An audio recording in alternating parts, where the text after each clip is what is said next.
the United States. Harley-Davidson WLA, the legendary Liberator. Over 70,000 were built for the Allies. It was rugged and reliable. This machine became the defining symbol of American military transport. Harley-Davidson WLC. This was the version tailored specifically for Canadian Commonwealth forces. It shared the same reliable V-twin engine as the WLA. It featured minor logistical differences suited for the British supply system. Harley-Davidson XA, a rare beast. It was built specifically after the US military requested a machine suitable for desert warfare. It featured a flat twin engine and a shaft drive. This mirrored the successful German BMW design.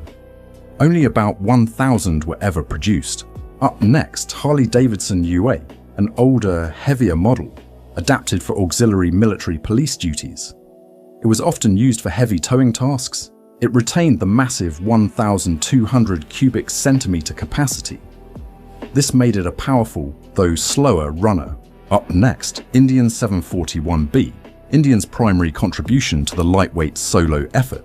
It was a 500 cubic centimeter machine. Reliable, yes, but often criticized by the troops for lacking the raw power of the larger Harleys.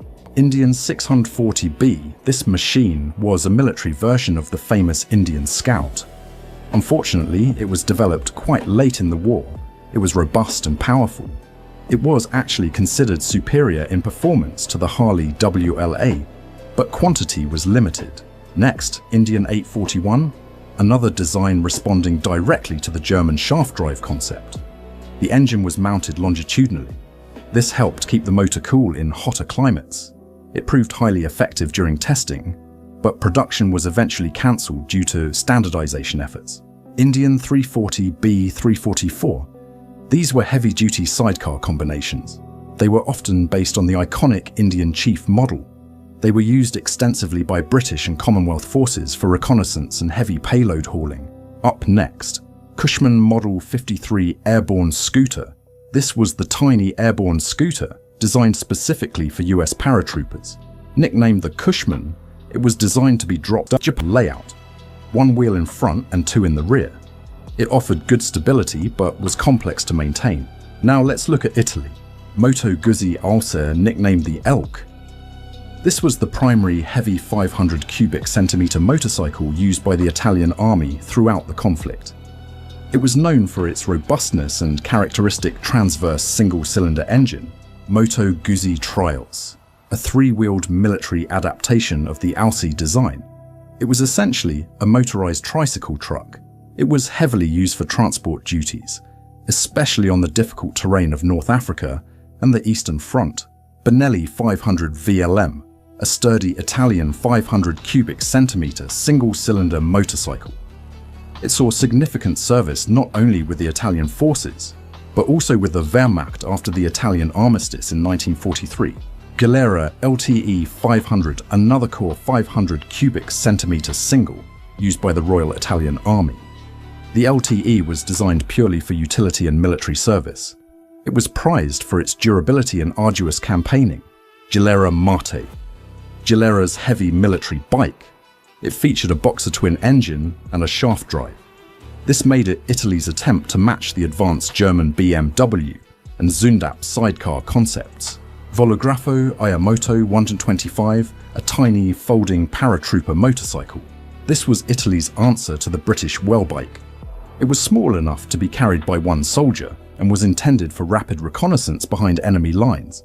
Bianchi Supermill 500, a respected military motorcycle featuring a large single-cylinder engine.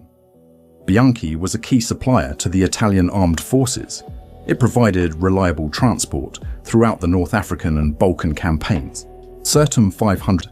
Certum was a smaller Italian manufacturer, but their 500 MCM model was accepted for military service. It offered a conventional, robust design used primarily for staff liaison. Moving on to France. Gnome et Rhône AX2, a robust French side valve V-twin. It saw early service with the French army before the collapse in 1940. Many captured units were then quickly utilized by the occupying German forces. Now this is the Gnome et Rhône 750XA, a 750 cubic centimeter French military machine that employed a flat twin boxer engine layout. This design choice gave it a lower center of gravity. This improved off-road handling compared to standard V-twins. Terreau HDA, a standard medium-capacity French dispatch motorcycle. Terreau was a major supplier to the French military. It was known for reliable, though technically conservative, designs. Now, this is the Terreau RD, the lighter dispatch model from Terreau.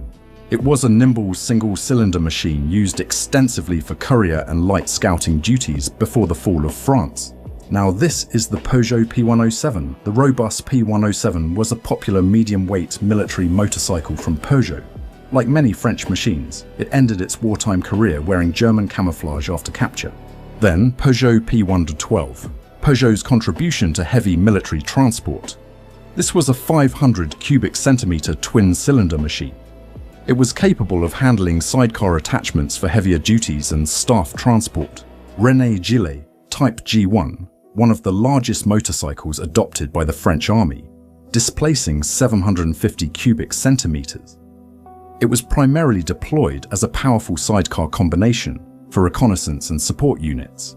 Next on the list is Belgium, FN M12, a heavy Belgian sidecar combination built by FN. It was an extremely robust design, developed initially for colonial duties. It saw limited service during the German invasion of 1940. FN M86, a reliable 350 cubic centimeter single from the major Belgian manufacturer FN.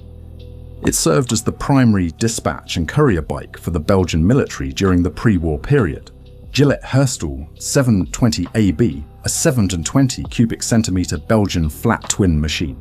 Like the FN models, this powerful bike saw intense though short combat service before Belgium fell. Sarolea 38H, the lightweight military option provided by Sarolea, another prominent Belgian motorcycle firm. It was typically used for internal communications and light reconnaissance. Now let's look at Poland, Sokół 1000, the standard heavy Polish military motorcycle before the 1939 invasion.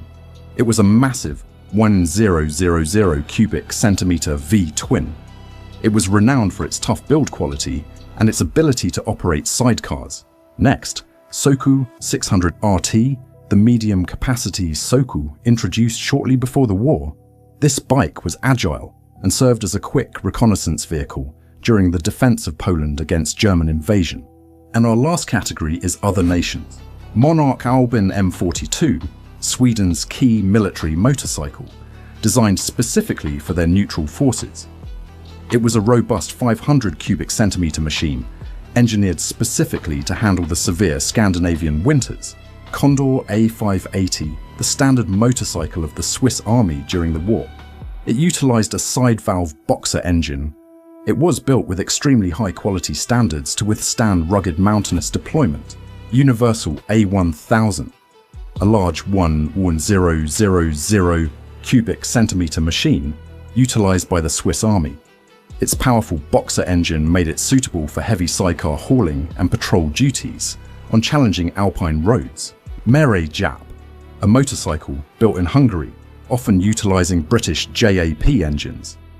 The military models were rugged V-twins used primarily by the Hungarian army on the Eastern Front.